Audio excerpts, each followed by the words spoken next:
Okie dokie. So today we're going to check out how Crafty feels about having my fully rigged working saddle on him. I know he's been saddled in the past. I've checked him out doing some previous things. Flagged him, messed with a tarp, even saddled him with a bareback pad just to make sure. But today we're going to go for the whole enchilada.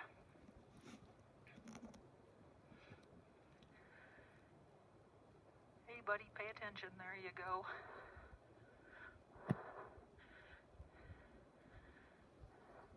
So one of the things that he's pretty good at, he's pretty confident about stuff because he got handled a lot.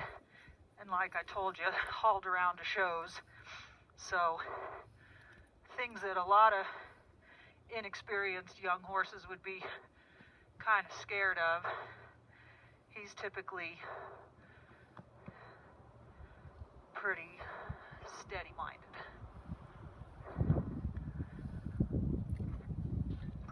Oh, that's a big horse.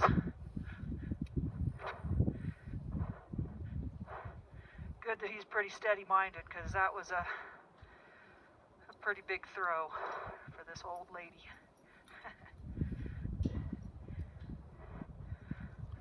So while I'm over here on this side, I'm gonna check in the length on my cinches because obviously since this is the first time I've saddled him, it's not set up for him.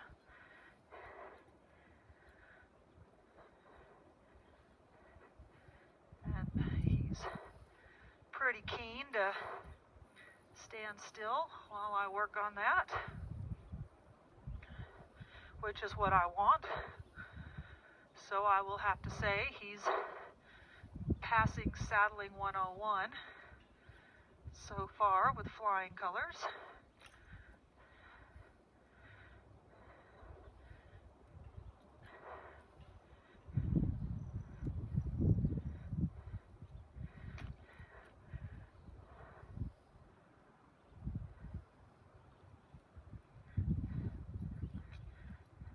So I don't like to tighten the cinch, too quick. I kind of like to make it gradual, but at the same time, since he's never worn a big saddle like this, it's not impossible that he'd have a couple of issues, so I'm going to get it tight enough that when he goes to moving, if he needs to jump around a little bit, it's going to stay in place.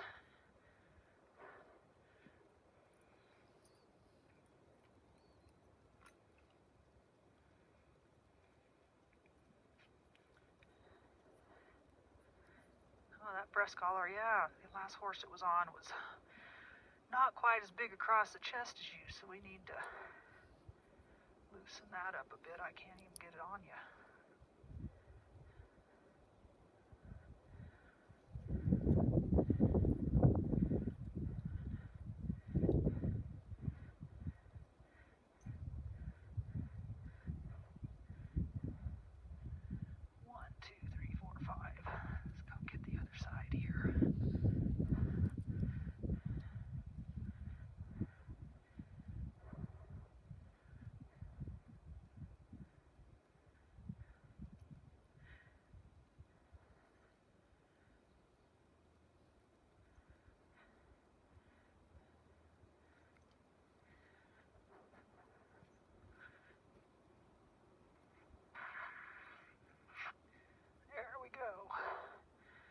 Got it all battened down, and it was important when I put my saddle on.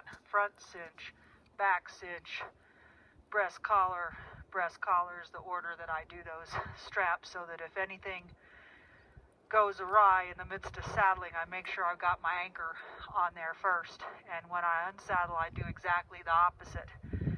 Breast collar, back cinch, front cinch, so that if anything goes awry, the anchor's the last thing that I undo. So that is important. Okay, I'm just going to turn him loose. I don't know what he's going to do. Probably nothing. We hope nothing.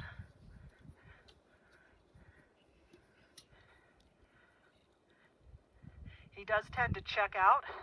So at this point, he was here the whole time I put the saddle on. but he could also be unaware that it's there.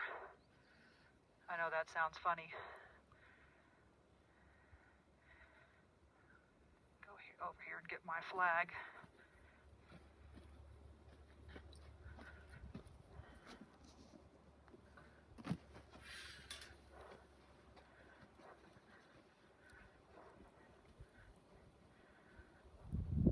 Okay, buddy.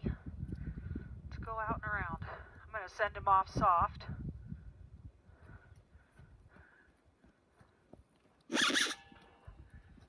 He'd rather go the other way, but I say no, I want you to go this way.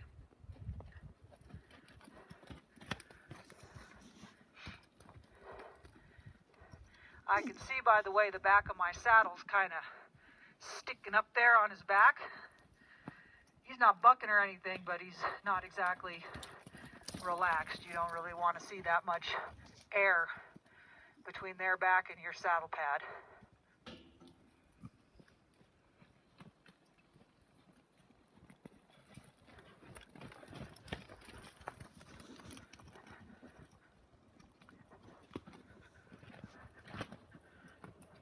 He doesn't think he can lope.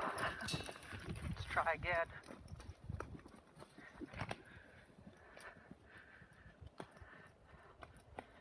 Well, the good news is that's not causing him a lot of concern as of yet.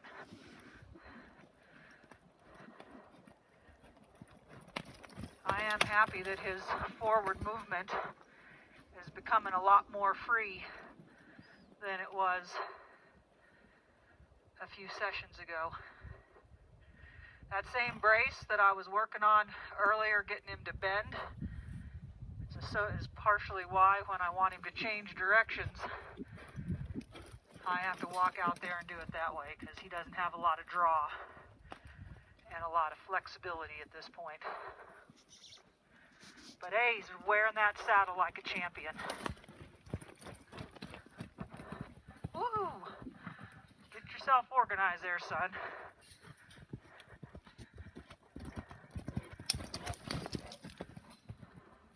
Ask him to slow down.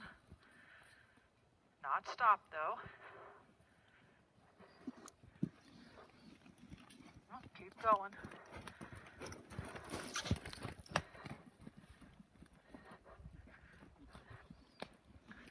There we go. He has a tendency to sometimes pick up the wrong lead in the back for a stride or two before he gets himself organized. Try that again there, big fella. There you go. And he already looks better the way my saddle's sitting on there. At least it's kind of bouncing up and down instead of sticking straight up off of his back like it was there at the very beginning. Ah, there you go.